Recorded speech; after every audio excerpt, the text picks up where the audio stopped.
Naam, hali gani ndugu mpenzi mtazamaji na mfuatiliaji wa chaneli hii pendwa ya Sauti ya Kitabu. Nikupe hongera kwa wewe ambaye umepata nafasi ya kuweza kuona mwaka huu 2026. Natumaini haikuwa kazi ndogo kumaliza mwaka 2025. Kulikuwa na changamoto nyingi ambazo tumezipitia za hapa na pale, lakini kwa neema yake Mwenyezi Mungu tumeweza kufanikiwa kuvuka mwaka huu 2025 na tumeingia katika mwaka wa 2026. Na tunaendelea na tafsiri za vitabu mbalimbali ambavyo vinahusiana na masuala ya kifedha, na leo hii tunaenda kuanza safari ya kitabu kipya ambacho kwa jina la Kiingereza kinaitwa The Total Money Makeover, na kwa tafsiri ya Kiswahili ni mageuzi kamili ya kifedha. Yes, kwa utangulizi wa kitabu hichi cha mabadiliko kamili ya kifedha, The Total Money Makeover, kimefundisha mambo mengi sana, na miongoni mwa mambo ambayo kimeyafundisha zaidi ni jinsi ya kuondoa madeni, lakini pili ni jinsi ya ujenzi wa hifadhi ya pesa, lakini tatu ni jinsi ya kuweka malengo ya kifedha, lakini namba 4 ni jinsi ya kuweka mikakati ya uwekezaji, lakini namba 5 namba mwisho ni jinsi ya kutumia bajeti na udhibiti wa matumizi ya pesa. Kwa historia ya kitabu hichi cha The Total Money Makeover, japo kwa ufupi, ni kitabu kilichoandikwa na Dave Ramsey, mtaalamu maarufu wa masuala ya fedha na mfanyabiashara mkubwa sana. Kitabu hiki kilichapishwa kwa mara ya kwanza mwaka 2003 na kimekuwa ni miongoni mwa vitabu maarufu zaidi kuhusu usimamizi wa fedha duniani. Dave Ramsey anajulikana kwa mbinu zake za kuwasaidia watu kulipa haswa madeni, kupanga bajeti na kufikia uhuru wa kifedha. Na pia tukiamua kupitia shuhuda za watu mbalimbali ambao wamesoma kitabu hichi, tukianza na huyu anaitwa Jessica ambaye anasema kwamba alikuwa na madeni ya kadi za mikopo, na kwa kutumia elimu aliyopata kwenye kitabu hichi cha The Total Money Makeover aliweza kulipa madeni yake yote. Lakini kuna huyu pia Paul kutoka Texas, Marekani, anasema kwamba alikuwa ana mkopo wa nyumba dola takribani $120,000, lakini kwa kutumia mbinu za kitabu hichi aliweza kupata elimu iliyomsaidia kulipa madeni yake yote. Lakini vile vile kuna huyu ni Michael kutoka pia California, Marekani tena hii, na yeye anasema alikuwa na deni zaidi ya dola $40,000, lakini kwa kutumia elimu ya kitabu hichi aliweza kufanikiwa. Naona watu wengi ni wazungu, sijaona Mwafrika hapa, na hii inaonyesha dhahiri kwamba wazungu wanapenda sana kusoma vitabu, na sisi tunatakiwa tujifunze kwa sababu huko ndiko elimu ilikofichwa. Basi twende direct katika kuanza kitabu hichi cha The Total Money Makeover. Mwandishi anaanza kwa kusema, nilikuwa nimepotea kabisa kama mpira uliotupa kwenye nyasi ndefu. Hivyo ndivyo nilivyokuwa nikijisikia. Ingawa tukio hilo lilitokea zaidi ya miaka 20 iliyopita, lakini bado nilikuwa nina hisia zake kana kwamba limetokea jana tu. Nilikuwa nimekaa tena mezani jikoni, pesa zikiwa zimekwisha kabla hata ya mwezi hujaisha. Hakukuwa na furaha hata kidogo. Hili jambo la utu uzima ambapo mke wako anakutegemea utoe mahitaji na watoto wanatarajia wale na wakae salama, halikuwa linaenda sawa kwa upande wangu.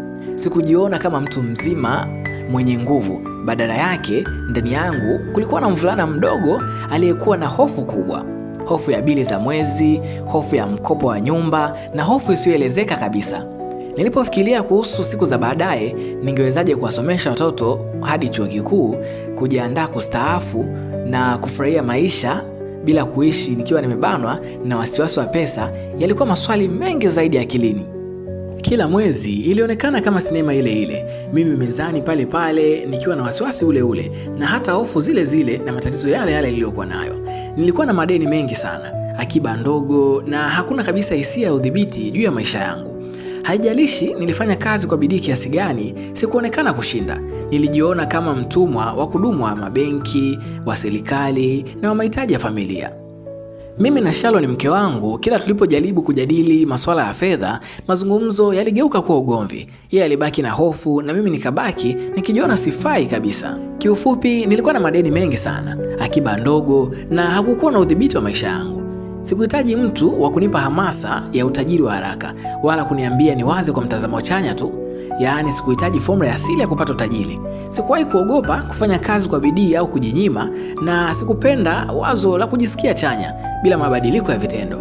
Jambo moja tu nililokuwa na uhakika nalo ni hili: nilikuwa nimechoka sana kuishi maisha ya kuchoka. Nilichoka kukaa chini kuhesabu bili na kuhisi uzito mzito ukinitanda. Kukata tamaa kulinimeza kabisa. Nilijihisi ni kama panya anayekimbia ndani ya gurudumu.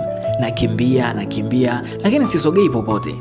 Pesa zote zilikuwa zinaingia, pesa zinatoka, kinachobadilika ni majina tu. Nina deni, basi naenda kazini, lakini hakuna chochote kinachobadilika. Kulikuwa na miezi michache ambapo mambo yalionekana kwenda sawa, nami nikaanza kujidanganya kwamba labda tuko sawa. Niliwaza hivi ndivyo kila mtu anaishi. Nyakati hizo zilinipa nafasi ya kuendelea kujidanganya kwamba tunapiga hatua, lakini ndani ya moyo wangu nilijua wazi kabisa kwamba hatukuwa tunasonga mbele. Mwandishi anasema, hatimaye niliamua kwamba kuishi bila mpango halisi hakufanyi kazi. Kama umewahi kuhisi hata sehemu ndogo ya haya niliyohisi, basi utapenda kitabu hiki, na muhimu zaidi, utapenda mabadiliko yako kamili ya fedha. Zaidi ya miaka 20 iliyopita, mimi na mke wangu Sharon tulifilisika kabisa. Tulipoteza kila kitu kwa sababu ya ujinga wangu katika kushughulikia fedha, au tuseme kwa kutokuzishughulikia kabisa. Tulianza upya bila kitu, lakini kufikia umri wa miaka 26 nilikuwa namiliki mali isiyohamishika yenye thamani ya dola za Kimarekani milioni 4. Nilikuwa mzuri katika biashara ya nyumba, lakini nilikuwa bora zaidi katika kukopa. Ingawa nilikuwa milionea, nilikuwa nimejenga maisha yangu juu ya msingi dhaifu kama nyumba ya karata. Kwa ufupi, tulipitia jehanamu ya kifedha na kupoteza kila kitu ndani ya kipindi cha miaka 3 tu. Tulishtakiwa, tulinyang'anywa mali, na hatimaye tukiwa na mtoto mchanga na mwingine mdogo, tulifilisika rasmi. Hofu pekee haitoshi kueleza hali hiyo. Neno kupondwa linakaribia zaidi. Hata hivyo, tulishikana mkono na kuamua kwamba lazima tubadilishe mwelekeo. Baada ya kupoteza kila kitu, nilianza safari ya kutafuta ukweli, kujifunza jinsi fedha zinavyofanya kazi, jinsi ya kuzipata chini ya udhibiti, na jinsi ya kusijengea imani. Nilisoma kila kitu nilichoweza kukipata. Niliwahoji watu wazima wenye utajiri, waliopata pesa na kuweza kuzihifadhi. Safari hiyo ilinifikisha mahali pagumu sana, mbele ya kioo. Niligundua kwamba matatizo yangu mengi ya fedha yalianzia na kuishia kwa mtu niliyemwona kwenye kioo. Yaani, mimi ndio nilikuwa chanzo cha matatizo yangu.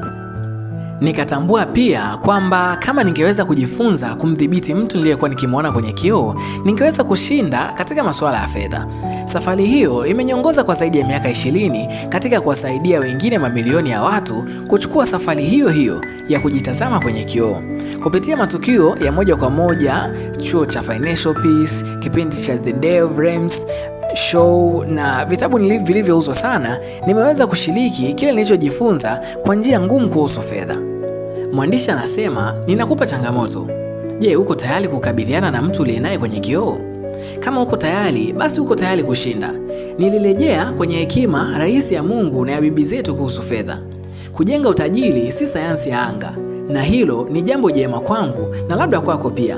Mafanikio ya kifedha ni 80% tabia na 20% maarifa. Kujua la kufanya si tatizo, kulifanya ndilo tatizo. Wengi wetu tunajua lakini hatutendi. Nikimdhibiti mtu aliye kwenye kioo, ninaweza kuwa na afya njema na tajiri pia. Vitabu vingine vitashughulikia afya, mimi nitakusaidia wewe katika upande wa utajiri. Mwandishi anasema, mabadiliko yako kamili ya fedha yanaanza na changamoto moja kuu: wewe mwenyewe. Wewe ndiye tatizo katika masuala yako ya kifedha, lakini pia wewe ndiye suluhisho. Televisheni za masuala ya fedha au DVD za hamasa si jibu lako. Jibu lipo ndani yako mwenyewe. Wewe ndiye mfalme wa mustakabali wako, na mimi nina mpango wa The Total Money Makeover, si nadharia. Unafanya kazi kila wakati kwa sababu ni rahisi kueleweka na rahisi kutekelezeka. Unafanya kazi kwa sababu unagusa kiini halisi cha matatizo yako ya kifedha. Mpango huu umejengwa juu ya msingi wa kulipa gharama fulani ili ushinde. Kila mshindi hulipa gharama ili ashinde. Wengine hulipa gharama lakini hawashindi. Mara nyingi kwa sababu hawakuwa na mpango uliothibitishwa wa afya ya kifedha. Maelfu kwa maelfu ya watu wa kawaida wametumia mfumo huu uliomo ndani ya kitabu hiki kuondokana na madeni, kurejesha uthabiti wa maisha yao na kujenga utajiri. Nimesambaza hadithi zao kote ndani ya kitabu hiki. Ukifika mahali ambapo utahisi kukata tamaa ama utahitaji moyo wa ziada, soma mojawapo ya hadithi hizo. Watu hawa walijinyima kwa muda mfupi ili wasilazimike kujinyima tena maisha yao yote. Kama unatafuta ramani ya kukurudisha nyumbani kifedha, basi umepata. Kama unatafuta njia rahisi au ya haraka, basi hiki si kitabu sahihi. Kama Kama unatafuta kitabu cha kukusaidia kufaulu mtihani wa CPA katika nadharia ya fedha, basi hiki si kitabu chako. Na kama unatafuta mwandishi wa nadharia tata za kitaaluma zisizofanya kazi katika maisha halisi, basi umefika kwa mtu asiye sahihi. Nina vyeti vya kitaaluma, lakini bado niliwahi kufilisika. Nimewahi kuwa milionea mara 2 kuanzia sifuri. Mara ya kwanza nilikuwa kijana wa miaka 20, utajiri ukiwa kwenye mali isiyohamishika, yani real estate, na nilipoteza kwa ujinga wangu. Mara ya pili nilikuwa bado sijafikisha miaka 40, lakini safari hii nilifanya mambo kwa usahihi, na leo sina deni lolote lile maishani. Mwandishi anaendelea kwa kusema, mpango huu unafanya kazi, lakini una gharama. Utakufundisha kusema maneno mapya kama vile hapana, na kwa kifupi, mabadiliko yako kamili ya fedha ni safari ya binafsi ya kubadilisha namna unavyoshughulikia pesa kwa kuishi kwa kauli mbiu hii. Kama utaishi sasa kama ambavyo wengine hawako tayari kuishi, baadaye utaishi kama ambavyo wengine hawawezi kuishi. Nitarudia tena. Kama utaishi sasa kama ambavyo wengine hawako tayari kuishi, baadaye utaishi kama ambavyo wengine hawawezi kuishi. Hii ndiyo kauli mbiu ya safari yako ya mabadiliko ya kifedha. Inakukumbusha kwamba kama utaamua kujinyima leo kwa njia ambazo wengi hawako tayari, basi siku zako za baadaye utaishi maisha ambayo wengi hawatawahi kuyaishi. Mwandishi anaendelea kwa kusema, utaiona kauli mbiu hii ikijirudia mara nyingi ndani ya kitabu hiki. Si kwa sababu ni rahisi, bali kwa sababu inafanya kazi. Unaweza kuirudia unapokataa kununua kitu ili kufikia malengo yako. Unaweza kuirudia unapofanya kazi hadi umechoka. Sio formula ya kimeujiza, bali ni ukumbusho kwamba ushindi wako una thamani na malipo yake yanastahili gharama. Baadhi ya watu hununua gari jipya kwa kisingizio cha dhamana ya kiwanda. Kama unapoteza thamani ya shilingi milioni kadhaa ndani ya miaka michache, basi umelipia dhamana hiyo gharama kubwa kupita kiasi. Kwa pesa hizo ungeweza kutengeneza magari mengi mara kadhaa kabisa. Hii ni hisabati mbovu na kodi ya ujinga. Baadhi yenu hamko tayari kuchelewesha raha ya leo kwa faida kubwa ya kesho. Nitakuonyesha wazi jinsi ya kupata matokeo unayoyataka. Mwandishi anaendelea kwa kutoa ushuhuda wa maisha halisi. Mapema katika ndoa yetu tuliamua kwamba Kali mfanyakazi angebaki nyumbani kulea watoto wetu badala ya kufanya kazi za nje pekee. Ingawa uamuzi huu ulituathiri kifedha nyakati fulani, ilikuwa ni chaguo bora zaidi kwa familia yetu.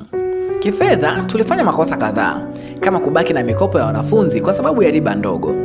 Madeni yetu yalifikia takriban $375,000, yakiwemo ya nyumba, hali isiyo ya busara kabisa kwa familia yenye watoto 4 na kipato kimoja. Tulipoanza kufuata mpango wa Dev, tulikuwa tayari kufanya kazi kwa bidii isiyo ya kawaida ili kuondokana na madeni yote. Ndani ya miezi 6 tulilipa $57,000 za madeni na tukatoa $7,000 kanisani. Hilo lilitupa moyo mkubwa sana. Leo hii hatuna deni lolote. Tunamsaidia binti yetu katika mwaka wake wa kwanza chuoni na tunaweka akiba nzuri ya kustaafu. Na tumejenga nyumba mpya. Sasa tunapata riba badala ya kulipa. Tunalipa kila kitu kwa pesa taslim na sisi huamua pesa zetu ziende wapi. Siri ya mafanikio yetu ilikuwa sisi wawili kuwa kwenye mstari mmoja kwa wakati mmoja. Sasa tunapanga matumizi pamoja badala ya kushindana kununua. Tumejifunza kufurahia kuzungumza kuhusu fedha na malengo ya kifedha sio tena chanzo cha migogoro. Ahadi yangu kwako ni hii. Ikiwa utafuata kanuni za mfumo huu uliothibitishwa wa kujinyima na nidhamu, utaweza kuishi bila madeni, kuanza kuweka akiba na kutoa kwa namna ambayo hujawahi kufanya hapo awali. Lakini nakwambia pia kwa uwazi kabisa, haya yote yanakutegemea wewe. Mabadiliko kamili ya kifedha si formula ya uchawi ya kupata utajiri. Mfumo huu hautafanya kazi kama wewe mwenyewe hautaufanyia kazi. Na hata ukianza utafanikiwa kulingana na kiwango cha bidii, dhamira na uthabiti wako katika kuutekeleza. Katika kurasa zinazofuata utakutana na watu binafsi na wa familia nyingi zilizopata ushindi mkubwa wa kifedha. Lakini hakuna hata mmoja aliyeshinda kabla hajashinda kwanza vita ya yule mtu aliyekuwa anamwangalia kwenye kioo. Hali yako ya kifedha si kosa la mwenzi wako wa maisha. Sawa, labda kidogo, lakini tutalizungumzia hilo baadaye. Si kosa la wazazi wako, si kosa la watoto wako, si kosa la marafiki zako, ni kosa lako mwenyewe. Mwandishi anasema bila kuficha, akiba isiyo na lengo ni upotevu mtupu. Pesa zako zinapaswa kukufanyia kazi, si kukaa tu bila mwelekeo. Maisha yangu ya kifedha yalianza kubadilika pale nilipochukua jukumu kamili juu yake. Watu kote Marekani wametumia hatua hizi kupata uhuru wa kifedha, kurejesha kujiamini na uthabiti wa maisha yao, na kujenga mustakabali imara kwa familia zao. Na kualika uungane nami katika safari ya kuondoka kwa yule kijana niliyewahi kuwa yule niliyemwelezea awali, aliyekuwa amezongwa na wasiwasi, hofu na hatia kuhusu fedha. Chukua safari hii pamoja nami kuelekea mabadiliko yako kamili ya fedha. Lakini kumbuka jambo hili muhimu. Hatua ya kwanza ya safari hii ni kukabiliana na mtu aliye kwenye kioo. Yule mtu aliye kwenye kioo ndiye changamoto yako halisi ya mabadiliko yako kamili ya kifedha. Na huo ulikuwa ni mwisho wa introduction ama utangulizi wa kitabu hichi cha The Total Money Makeover. Lakini niendelee kukukumbusha kwa ambaye bado hujajiunga na familia ya Sauti ya Kitabu, unaweza kubonyeza alama ya subscribe chini ya video hii, kisha alama ya kengele, na then utakuwa ukipata taarifa kila wakati ambapo tutakuwa tuki-upload video mbalimbali za tafsiri za vitabu vyenye elimu ya kifedha. Lakini ni moja ya support yako kwangu pia kwa kunisupport kwa kazi hii ninayoifanya, tafsiri hizi za vitabu. Lakini vile vile ninakuomba uendelee kushare video hizi kwa vijana, hasa kama na mdogo wako, kaka yako, dada yako. Unaweza kushare video hizi ili waendelee kupata elimu hii ya kifedha ambayo imefichwa katika vitabu hii. Tunajua ni changamoto kusoma vitabu sisi wa Tanzania, lakini vile vile hata tukivisoma vingi ambavyo vina elimu kubwa hasa za kifedha vimeandikwa kwa lugha ya Kiingereza. Kwa hiyo inakuwa changamoto pia kuelewa na kupata maarifa zaidi, lakini hapa utazisikiliza na utapata mwanga wa kuelewa ni nini ambavyo vimekuwa vikizungumzwa katika vitabu hivi. Kwa hiyo jaribu kushare kwa ndugu jamaa na marafiki ambao unahisi elimu hii inawafaa na wanaweza wakajifunza kitu kutokana na haya ambayo yapo katika kitabu hichi cha The Total Money Makeover. Tunaendelea na sehemu ya pili ya kitabu hichi. Karibu, hii ni sehemu ya pili ya kitabu cha The Total Money Makeover ambayo ina kichwa kinachosema kujikana. Mwandishi anaanza kwa kusema, miaka kadhaa iliyopita niligundua kwamba nilikuwa nimeacha mwili wangu ulegee na kunona bila kujali.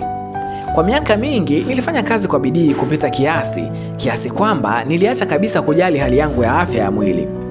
Hatua ya kwanza ya kuanza kujiweka sawa kiafya ilikuwa ni kukubali kwamba nilihitaji kubadilisha mwenendo wangu wa maisha. Lakini hatua ya pili ambayo ilikuwa muhimu kwa kiwango kile kile ilikuwa kutambua vikwazo vilivyonizuia kufikia lengo hilo. Ni nini kingenizuia kuanza kuwa na afya bora? Nilipotambua vikwazo hivyo, nilianza safari ya kupunguza uzito, kujenga misuli na kuimarisha afya yangu kwa ujumla. Mabadiliko yako kamili ya fedha yanafanya kazi kwa mtazamo huo huo. Unahitaji kwanza kutambua kwamba kuna tatizo, lakini pia ni lazima uone wazi ni nini kinaweza kukuzuia kufikia afya bora ya kifedha. Sura chache zinazofuata zitatambua baadhi ya vikwazo vikubwa vinavyosimama kati yako na mabadiliko yako kamili ya fedha. Zana potofu dhidi ya ukweli. Kuunganisha madeni hupunguza riba na kukupa malipo madogo ya kila mwezi. Ukweli, kuunganisha madeni ni hatari kwa sababu kuna tibu dalili tu, si chanzo cha tatizo. Nipende kukushukuru kwa dhati wewe ambaye umetazama part 1 ya kitabu hichi cha The Total Money Makeover kuanzia mwanzo hadi mwisho. Lakini nikukumbusha kwa ambaye bado hujasubscribe kwenye channel hii, unaweza kubonyeza alama ya subscribe na utakuwa ukipata taarifa kila wakati tukiupload video za tafsiri za vitabu mbalimbali. Lakini unaweza ukaendelea kushare video hii kwa ndugu jamaa na marafiki ili waendelee kupata maarifa ambayo yapo kwenye vitabu. Tukutane tena wakati mwingine na kutakia wakati mwema. Mimi naitwa Frank Vena 25.